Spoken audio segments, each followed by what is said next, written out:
And today I have Mike Sanders, Executive Director of the Broadband Office, and we'll talk about what that is in a minute. But first, you've been around Kingfisher County for like ever. Forever. So where did Mike start? Born and raised in Kingfisher, Jack. Okay. My family owned and operated the funeral home. My dad was a funeral director for over 50 years there, and so throughout my life, I was open to that business and helped where I could and when I could. So born and raised in Kingfisher, lived there all my life, with the exception of some spots that we'll get into here in a little bit. Wow. So graduated from Kingfisher. Correct. And where did you higher ed? Where did you go? I went to Oklahoma Christian University. I was okay. I was a Kingfisher high school graduate in 1993, and then went to Oklahoma Christian University, great school. We graduated in 1997 with a Bachelor of Science in History and Pre-Law. It was a double major program at that time, and just enjoyed my time there at Oklahoma Christian. And so where's all the OU stuff come from? Well, got me. My parents were very big OU fans, and my older sister went and actually was in the Pride at the University of Oklahoma, and so we just grew up being Sooner fans, and I know we're in the territory that bleeds orange, but we always grew up as Sooner fans, and so that's kind of the connection on that. All right, we'll get into more of that a little bit later. But you had so you graduated. What was your first real job? Oh gosh, that's $1 million question. My first real job that paid, because I volunteered. That paid. Because I did a lot of things with cool titles that didn't get paid. I would say in 1998, I was one of the campaign managers for then Senator the late Mike Johnson, auto dealer in Kingfisher, and his son and another gentleman was also, we all kind of had different lanes, different roles, but all three of us kind of helped ran the campaign. Ironically enough, all three of us went on to serve in the State House years and years later. So that was the first paid gig. After that, Congressman Lucas, I joined his campaign in 1998, was his field director there for that operation. But prior to all that, I mean, Governor Keating, Senator Nichols, U.S. Senator Jim Inhofe, I did a lot of volunteer work. I was county coordinators. I was the chairman of the Kingfisher County Republican Party in the late 90s, and was an officer even through college. And so I kind of got my feet wet. But that first check that came through when I finally got paid, Jack, was like, wow, I can actually pay for my own gas now. Doing this. So why politics? What sent you down that track? That's a great question. And I have to tell you the story, because if I don't, I would not be giving it justice. In 1984, I remember exactly what spurred my interest in politics. Now, keep in mind, everyone in Kingfisher, where I grew up, they would put signs in the yard, and they would, but I didn't know anything about politics. I didn't know what a Republican was. I didn't know what a Democrat was. But I remember watching the CBS Evening News, Dan Rather. In 1984, I saw this gentleman, and he kept talking about America being that shiny city on a hill. And again, not knowing the differences in the political parties, I listened to his speech and I thought, that's what I want to do. Ironically enough. And I remember turning back, because I was we were on the ground. We didn't have furniture in our house other than what my parents, the couch and the lazy boy, and that was his chair. I remember turning back and I said, Dad, that's what I want to do. And I don't think he believed me at first. He's like, son, you can do anything you want. So that then translated into watching him getting that spark to local races then after that. And I remember in November of that year helping the local state rep and the local state senator in their races. I remember staying up. My parents let me stay because we probably went to bed at 8 o'clock. At that point, I was only 9, so I couldn't stay up late. But Reagan won 49 states, lost Minnesota barely, and then the District of Columbia. I mean, it was a huge landslide, and I was so excited. And that was the birth, that was the kickoff of my political journey, if you will. At 9 years old. 9 years old. Holy mackerel. I know. So at what point did you become a state representative? Much later. I did not run for the state house until 2008. So there was a long window between when I had left college and worked for then Senator Mike Johnson and Congressman Lucas. There was a lot of work in between there. After and this is a funny story, okay. When 1999, I'd been out of college, I'd been working different campaigns and field staff. 1999, they're gearing up for the 2000 presidential race.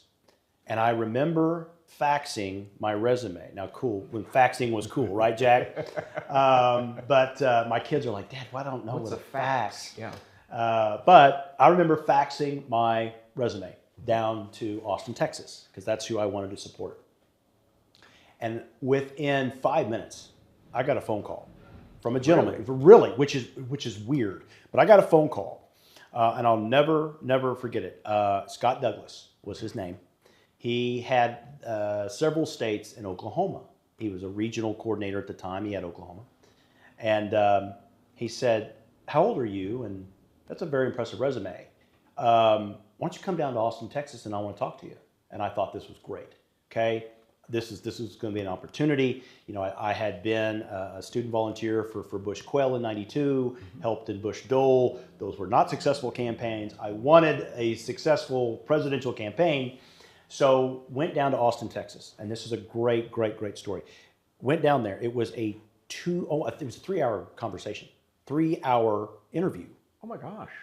For 2 hours, 59 minutes, and 30 seconds. You timed it. I did. I had the job. Whatever job they had, I knew I had it. Okay. Until the last tidbit, when Scott said to me, "Well, we don't." Now this was in October of 1999. We don't have any jobs here. And we may not have any jobs till the spring. We don't know. But if you want to come down here, volunteer for free, and do whatever is needed to be done as a volunteer, that's up to you, but it'll be a leap of faith. And so I was a little disappointed, as you can imagine, but it was a nice 6-hour trip coming back from Austin to Oklahoma City and then on to Kingfisher. And I thought to myself, you know, my lease is up at the end of this year. I'm going to do it, which is out of character for me usually because it was a huge risk. Yeah. I packed up in a U-Haul. And you were still single? I was still single. Okay. So yep, I was single. I could do it. I could do it. Okay. And so moved to Austin, Texas without any guarantee of a job, without anything, and would call in weekly. You know, and they knew I was there. Finally, several months later, they called and said, we have a job. Would you be interested in working with the volunteers and hiring the college interns to coordinate things? I said, absolutely. Took the job without even knowing what it paid. Because money was getting pretty thin, because living in Austin at that time, you know, and wasn't paying the bills, working for free, but it all worked out.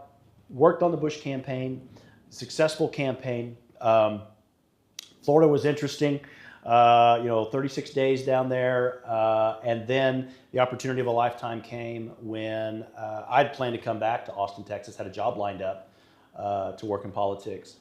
But then I received a phone call from a 202-456-1414 number.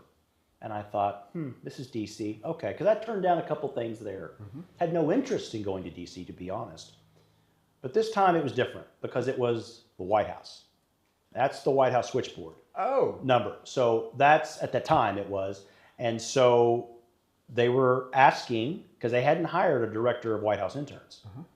And there hadn't been a program the last 2 years of the Clinton administration, for obvious reasons, but they needed an intern program. The most high-profile internship you could have in the world, Yeah. really. And since I had done that on the campaign, they asked if I was interested. I mean, there was no hesitation. Heck yeah. Absolutely. They said, okay, send us your resume. We'll set up another interview. But I knew at that point I felt good enough to fly up there.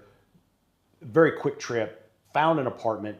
And then, I mean, I had no time. I mean, I really had like 2 weeks to get up there and find a place to live, pack my stuff up, ship it up there, and then start working. And so it happened like that. I stayed on a friend's couch for a couple weeks while my apartment was getting ready. And in fact, it was Senator Johnson's son that I stayed with him. And I really am grateful for him for that. And so that's kind of how it all started. So did you work in the White House or in an office building? Very few people actually work inside the White House. Really? And actually, oh yeah. So it's not an office building? No, Okay. it's they call it the mansion. But other than career staff, the work staff will either work in the West Wing, which, by the way, I love that show with NBC had for years and years and years.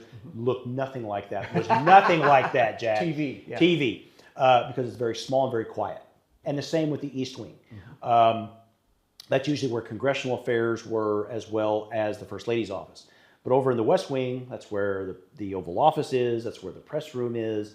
All of that. But 90% of the White House staff actually worked in the building to the west, the old executive office building. Huh. That's where my office was. Okay. Room 147. Okay. Wow. Very, very cool. So what was next after that? Is that when you decided you wanted to try something on your own? Or? Not quite, not Okay. quite. I served as the director of the intern program for the first term for President Bush, 43. Then knowing, always in the back of my mind, I wanted to run. I always knew that I wanted to run for office. I wanted to serve my community. It was just in my DNA. But I knew, being the director of White House interns, I needed a little bit more meat and potatoes, if you will. Yeah. So I took a political position over at the Department of Agriculture called USDA Rural Development. Was a mission area. Probably one of the best kept secrets in government, because they provide funding for small rural communities across the country. Wow. This is where I learned first about broadband, actually. This is how long we've been talking about broadband. Okay. But we'll get into that in a minute. But community facility grants, fire trucks, water towers, sidewalks, the movie theater in Kingfisher, which I know a lot of people here in the county helped support. Biggest fan? Sure. Absolutely. That was part of a USDA. In fact, I came back to help dedicate that. I was still part of USDA Rural Development at that time. So it's a great mission area. And I was the deputy chief of staff there. And then had an opportunity to become the senior advisor to the Natural Resources Conservation chief. And again, knowing conservation and economic development are two major pillars in an area where I grew up and wanting to serve, I knew those were two areas that I needed to be better educated on. And I did that for a year. And then the opportunity to come back home to run for office occurred. And that's when I ran in 2008. Wow. Well, where in there did you meet your wife? Haha, great. In between there, met Nellie in 2006. Okay. And ironically enough, we were at an event where President Bush was speaking, and I knew her date and did not know who she was, but I knew her date. And we kind of did he was on the other side of the room, I was on the other side, and we kind of did the guy thing. We kind of just, cocked the head back and acknowledged, and then I thought, that's a very attractive young lady. So I moved my way over and started a conversation, and we visited pretty much the rest of the evening. And a couple weeks later, because I'd been traveling with the undersecretary a lot, didn't have an opportunity to reach out to her, but thought, well, I knew her name. Her name at the time was Nellie Ross. So I just Googled up Nellie Ross, and come to find out, couldn't find her, but I found her great-grandmother, who happened to be the first female governor of the United States in Wyoming. Oh my gosh. So I saw a picture of her. So she has a political background. Her family does. Okay. She doesn't, but her family does. Ironically enough, it's kind of come full circle, because She recently stepped down as the Secretary of Education for the state in Governor Stitt's administration. So she did kind of play a little bit in the political world, but her family had a lot of history. Her great-grandfather was first governor. He passed away, and then in a special election, her great-grandmother became the governor and beat Texas, by the way, by 16 days. They always say Ma Ferguson was the first female governor. Not so. It was Nellie Taylor Ross. And so met Nellie, finally got her number. I won't bore you with all the details, but finally got her number, asked her out, went on a date, and 18 years later, here we are. What a deal. So you were, how long did you serve? Served 12 years. I did all 12 years. Oklahoma, as you know, has term limits. Yep. So was chairman of the subcommittee on transportation. So a lot of transportation funding came through my office. Then became the majority leader my last 4 years for then Speaker McCall. And then also during that time, I was the utilities chairman. So bills that pertain to energy, utilities, all came through my committee. Seeing a thread here. Yes, sir. So when you left your position, you did something else. You went back to DC for a bit? Nope. I thought you did. Nope. As soon as I did my 12 years, and it was an honor of a lifetime. Loved serving. I started my own company. I missed that part. Yep. I started my own company, Sanders Strategy and Consulting Group. We did a lot of community development, community growth. Obviously with background in USDA rural development, working with small communities throughout the western part of the state, help put them in contact and with filling out grant applications and things along those lines. Also did some strategy, did some work with some media folks to help get their messaging out. So I did that for two plus years. And then I got a call one Wednesday morning at 7:40 from a number I didn't realize, asking me to take a look at this broadband position. So, but we can get into that here in a minute. Wow.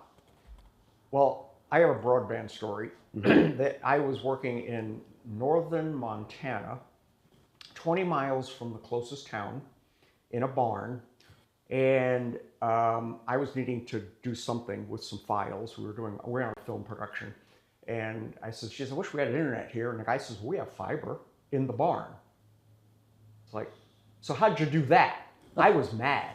I was mad because at that time, Oklahoma, it was like DSL, copper, yeah, dial-up. We were maybe just off of dial-up, but DSL wasn't hitting it. And so I came home mad enough that I ran for the Pioneer Board to try to fix it. Not knowing that, it takes a long time to get this going and working with the federal, programs and things like that. And in fact, my house is on the line. They ran a line from wherever it comes from through my front yard to the wind farm offices that are out south of town. Yeah, but didn't get you. They missed me. Yep. So I threatened to go out there with jumper cables. And they finally, I was that guy that called every day. Hey, come on. Yep. And because I was officing at the house at that time. And it would take 30 minutes to an hour to upload one of my videos. We were doing big video projects at the time. And finally I wore them down. They sent an engineer out, said, yes, we can do this. And they actually let me make my own splice. Oh. So they pulled the trailer in and I'm in there. And Isn't that cool? That was pretty neat. I mean, yeah. Absolutely. Now they have better tools. But, sure.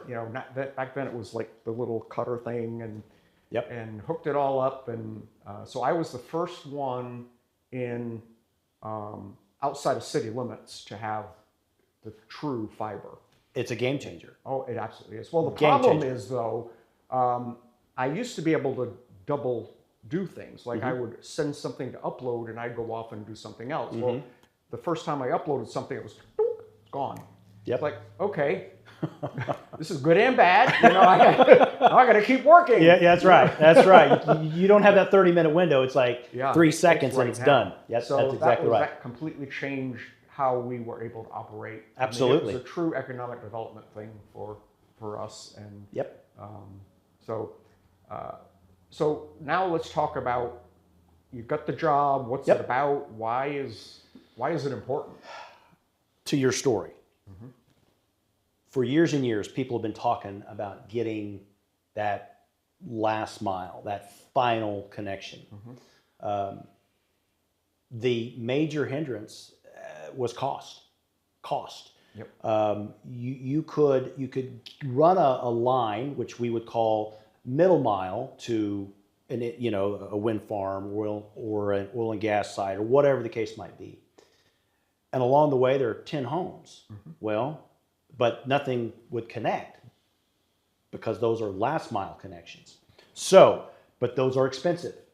And so for years and years and years, they have tried to mail piece this, hodgepodge. There's 5 or 6 different entities, federal government entities that play in the broadband space. But it wasn't until 2021. And the ARPA monies were coming out. And then the IIJA bill was passed that year or the year after that.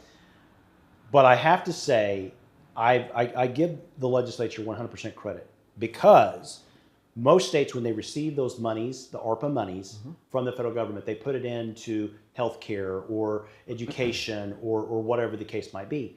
And those are all great.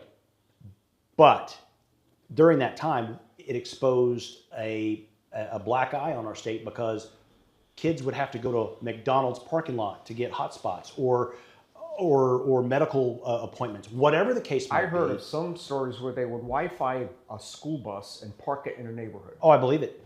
And so the kids in that little area got... And Jack, we live in the United States. Yeah. That should not happen. So when all of this was coming from the federal government, the Oklahoma legislature had the foresight and vision to say, we're going to put some of this money to ARPA, from ARPA to broadband. And so it took a little while to get everything up and running. There was an interim director for 6, 7, 8 months, at the broadband office. In fact, these funny stories just keep following me. I hired my chief of staff, and he came in, and we had a wall you could write on the wall, and we got to do this, this, and that. And I said, whoa. First thing we need internet in this office. And he looked at me and he goes, "Are you kidding me?" I'm like, No. The broadband office, which is asked to deploy millions of dollars, we first need to get internet. Which I know it's comical then or now, but then it was like, that's kind of a big deal. So we got the internet finally, put in the right people, the right policies and procedures. In early 2024, we put $374 million of ARPA broadband build out to communities across the state. Now that doesn't even count the matching dollars that these companies participated in. And then later that year, in September of 2024, we were able to do another ARPA program called Capital Projects Fund, $159 million plus matching dollars into the broadband scope. Now, the legislature told me they wanted 95% connectivity, 95% have access by the end of 2026. Wow. We're going to meet that because we have a tremendous amount of money. We have a tremendous amount of workforce. We have a tremendous amount of responsibility and accountability put into these processes, and I give great credit to my team for this. We're going to have over 100,000 Oklahomans served with high-speed internet by the end of this year for the first time in state history.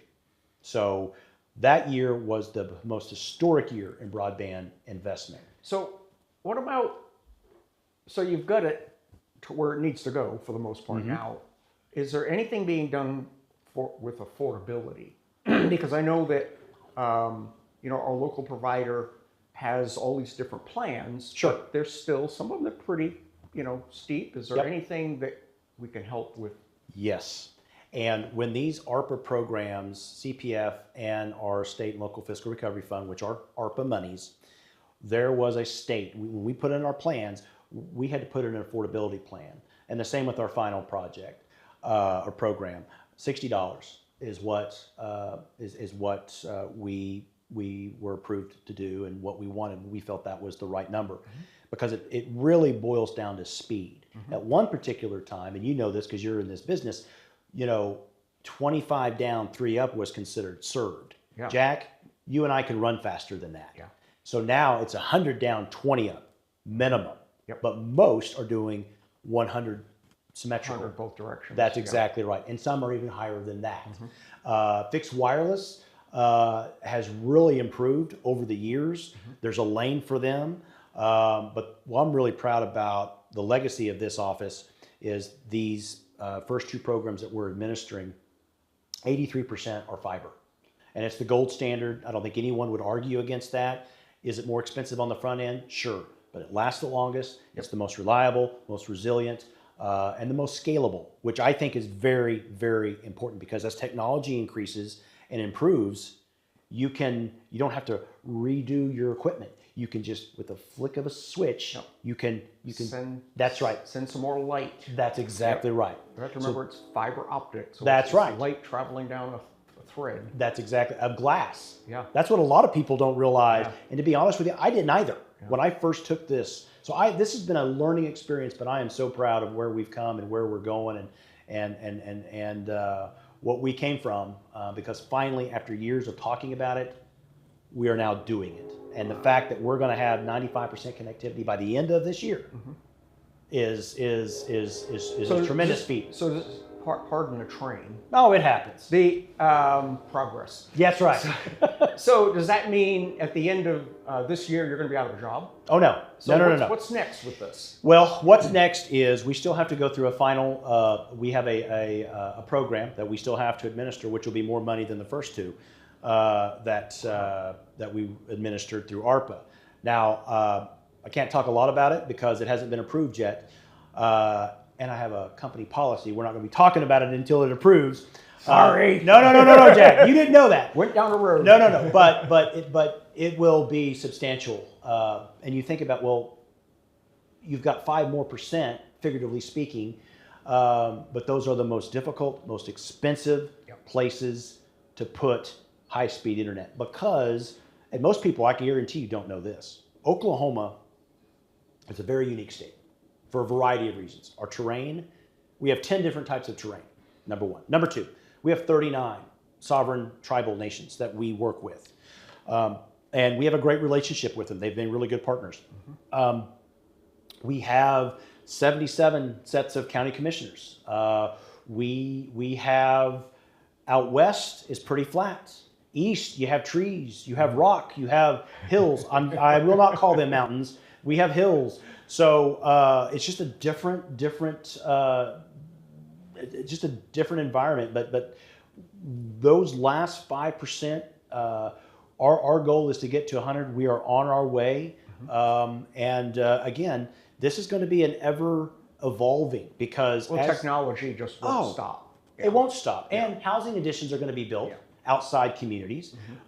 Communities are going to grow. And there's a moment of time when these projects are selected. That's what we have. We can't think about, well, what's it going to be like in 5 years? I don't know those plans. Yeah, in 5 years, we're going to laugh at 100 meg up and down. You know. Bingo. So to answer your question, no. As long as we continue to deliver, my board, obviously I work for the board that we have, 9 terrific members. No, we have a job to do. We're going to continue. We're going to finish strong. We're going to get Oklahomans connected. That's what I said to the governor, the lieutenant governor, and the other officials at the state capitol. Not only will we meet that 95%, we're going to go above that. We're going to meet the demands of today and plan for tomorrow. So I'm very excited where we are and where we're going. Wow, that is so cool. Awesome. Very fascinating. Mike, thank you so much for hanging out with us today. Absolutely. Enjoyed it, Jack. I learned all kinds of things today.